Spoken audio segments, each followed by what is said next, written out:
आप देख रहे हैं समाचार एजेंसी ऑफ इंडिया में साइन न्यूज। 12 साल बाद ही क्यों लगता है महाकुंभ? पौराणिक कथा, महत्व, रहस्य जानिए विस्तार से। समुद्र मंथन के बाद निकला अमृत कलश। पहले भाग में जानिए इसकी कथा। आप देख, सुन और पढ़ रहे हैं समाचार एजेंसी ऑफ इंडिया की साइन न्यूज के धर्म प्रभाग में विभिन्न जानकारियों के संबंध में। लोगों के मानस पटल पर यह सवाल घुमड़ना स्वाभाविक ही है कि आखिर महाकुंभ मेले का आयोजन प्रयागराज में ही क्यों किया जाता है। प्रयागराज में इसके आयोजन को लेकर अनेक धारणाएं प्रचलन में है। दरअसल इसके पीछे प्रयागराज में पुण्य सलिला माता गंगा, जीवन दायिनी माता यमुना और पवित्र माता सरस्वती नदी का संगम स्थल होने के चलते इसे बहुत महत्वपूर्ण माना गया है।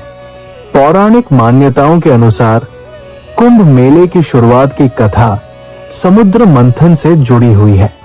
पौराणिक कथा के अनुसार जब देवताओं और असुरों ने अमृत के लिए समुद्र मंथन किया तो उस मंथन से अमृत का घट निकला। अमृत को पाने के लिए देवताओं और असुरों के बीच युद्ध छिड़ गया था, जिसके चलते भगवान विष्णु ने अपने वाहन गरुड़ को अमृत के घड़े की सुरक्षा उन्हें सौंप दिया।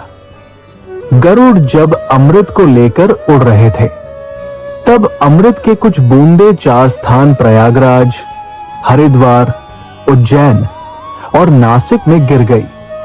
तभी से कुंभ के मेले का आयोजन इन 4 स्थानों पर पड़ता है।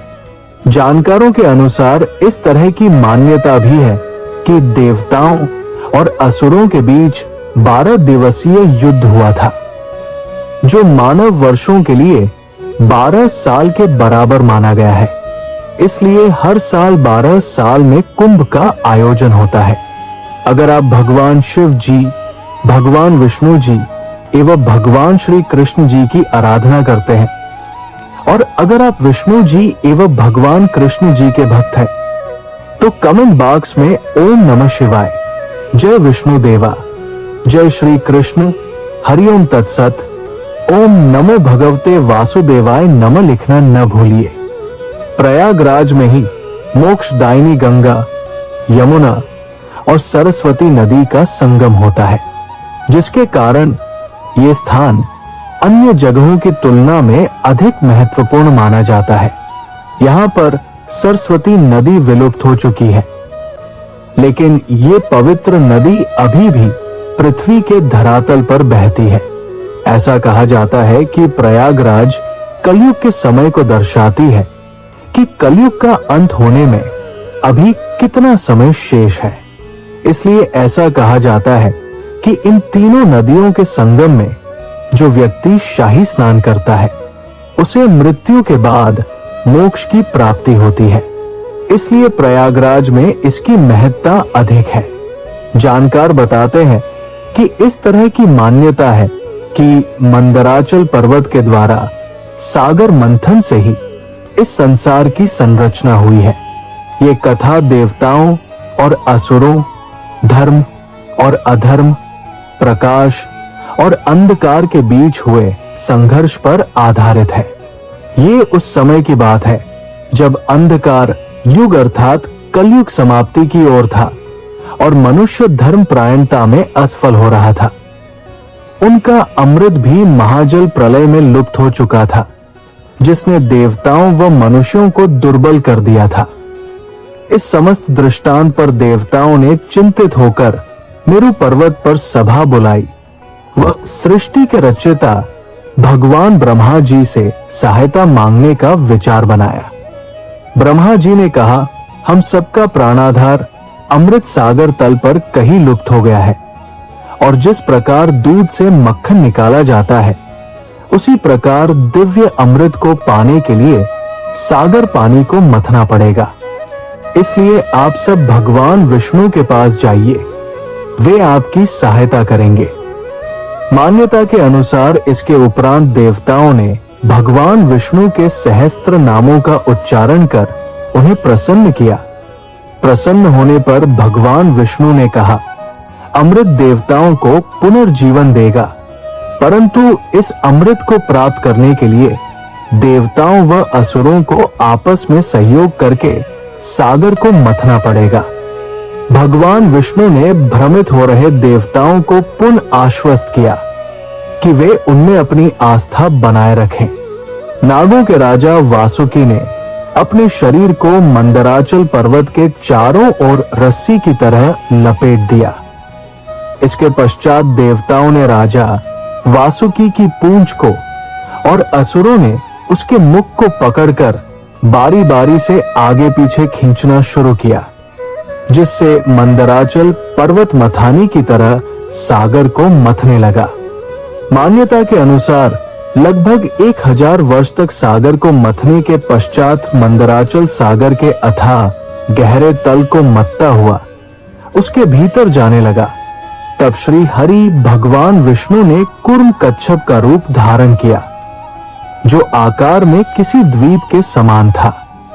उस कच्छप ने गहरे सागर तल पर जाकर मंदराचल पर्वत को सहारा प्रदान किया।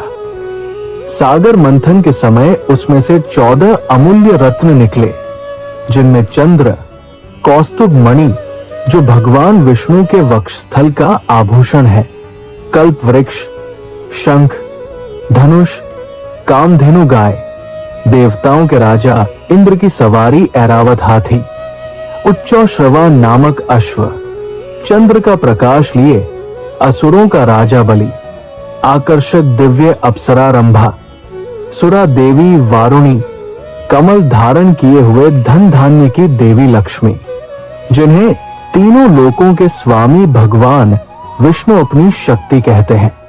अंत में आयुर्वेद के जनक और देवताओं के चिकित्सक धन्वंतरी, जिन्हें भगवान विष्णु के अनेक रूपों में एक कहा जाता है, हाथों में अमृत भरा हुआ कलश लेकर सागर से प्रकट हुए। उन्हें देखते ही देवताओं और असुरों ने मथने की रस्सी छोड़कर अमृत कलश पाने के लिए धन्वंतरी की ओर दौड़ लगाई।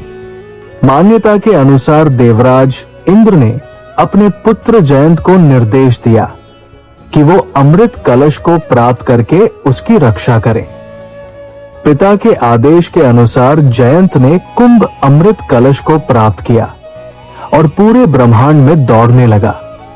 साथ ही असुरों ने भी 12 दिनों तक उसका पीछा किया। जयंत ने 12 बार रुक रुक कर विश्राम किया, जिसमें 4 बार पृथ्वी, 4 बार स्वर्ग व 4 बार पाताल लोक का वर्णन है। प्रत्येक विश्राम स्थल पर अमृत की कुछ बूंदें छलक गई। पीछा करते हुए सुरों ने अमृत कुंभ को छीन लिया और आपस में ही द्वंद्व करने लगे कि उनमें से पहले कौन अमृत पान करेगा। इसी द्वंद्व के मध्य में मोहिनी, एक दिव्य सौंदर्य की स्वामिनी व जिसका वर्णन शब्दों में भी नहीं किया जा सकता, प्रकट हुई। इसके उपरांत क्या हुआ, ये बात आपको इस पूरे वृतांत के दूसरे एपिसोड में हम आपको बताएंगे। दूसरा एपिसोड देखने के लिए समाचार एजेंसी ऑफ इंडिया के धर्म प्रभाग में जानकारियां देखते रहिए। हरि ओम। अगर आप भगवान शिव जी, भगवान विष्णु जी एवं भगवान श्री कृष्ण जी की आराधना करते हैं और अगर आप विष्णु जी एवं भगवान कृष्ण जी के भक्त हैं, तो कमेंट बॉक्स में ओम नमः शिवाय, जय विष्णु देवा, जय श्री कृष्ण, हरिओम तत्सत, ओम नमो भगवते वासुदेवाय नमः लिखना न भूलिए। यहां बताए गए उपाय, लाभ, सलाह और कथन आदि सिर्फ मान्यता और जानकारियों पर आधारित है। यहाँ ये बताना जरूरी है कि किसी भी मान्यता या जानकारी की समाचार एजेंसी ऑफ इंडिया के द्वारा पुष्टि नहीं की जाती है। यहाँ दी गई जानकारी में निहित जानकारी विभिन्न माध्यमों, ज्योतिषियों, पंचांग, प्रवचनों, मान्यताओं, धर्म ग्रंथों, दंत कथाओं, किंवदंतियों आदि से संग्रहित की गई है। आपसे अनुरोध है कि इस वीडियो या आलेख को अंतिम सत्य अथवा दावा न माने एवं अपने विवेक का उपयोग करें। समाचार एजेंसी ऑफ इंडिया पूरी तरह से अंधविश्वास के खिलाफ है। किसी भी जानकारी या मान्यता को अमल में लाने से पहले संबंधित विशेषज्ञ से सलाह लें। अगर आपको समाचार एजेंसी ऑफ इंडिया में खबरें आदि पसंद आ रही हो तो आप इसे लाइक, शेयर व सब्सक्राइब अवश्य करें। हम नई जानकारी लेकर फिर हाजिर होंगे, तब तक के लिए इजाजत दीजिए।